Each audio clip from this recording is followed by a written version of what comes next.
السلام عليكم وهذه السلام يا أصحاب سيدة غالية ملك استوديو تقول كذا تكذا سكنتين ما أنت برنامجكن وحود ولا حاجة يدلك هندي أمريكانكا وحرمان برنامجكن ودارين هادو إلى هير اللي كنقضوا حالات السوق اللي حق شيء دلك هندي يا فنان داعان كارير مريك ريحانا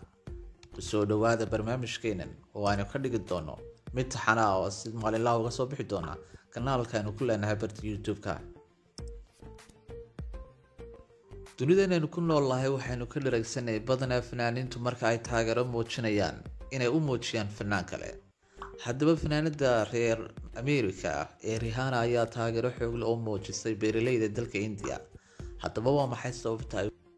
ay fanaanada caanka ah ku taageersay beeraleyda India ayaa dhawaanahanba waxay mudaharaad waaweyn ka dhigeen caasimadda dalka India kadib markii ra'iisul wasaaraha dalka India uu ku dhawaaqay siyaasad ka soo horjeeda beeraleyda India haddaba fanaanada caanka ah Rihanna oo dalka Mareykanka aad looga sharfo taageerayaal fara badan kule dalka India ayaa waxay Google-ka ay ku leedahay barta Twitter-ka ay soo dhigtay qoraal yar oo kooban kaas oo taageero weyn u muujinaya beeraleyda India isla markiiba waxa ka soo jawaabay ra'iisul wasaaraha dalka India kaas oo ku tilmaamay inay tahay arrin aad u foolxun guud ahaanba shacabka India ayaa taageero aad u weyn u muujiyay fanaanada caanka ah Rihanna balse waxaa jira fanaaniin kale oo soo jawaabay Rihanna kuwaas oo ku tilmaamay in qoraalka ay soo dhigtay mas'uuliyad darro aad u weyn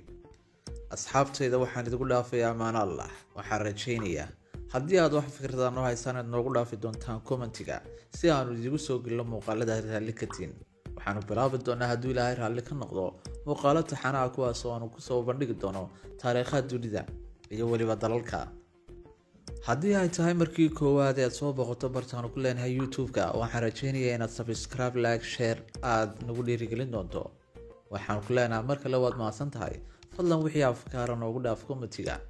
waxaan rajaynaynaa inaanu soo gelin doono muuqaalooyin xiiso badan sida dhacdooyinka dunida muuqaalaanad hore u arag iyo waliba taariikhda dunida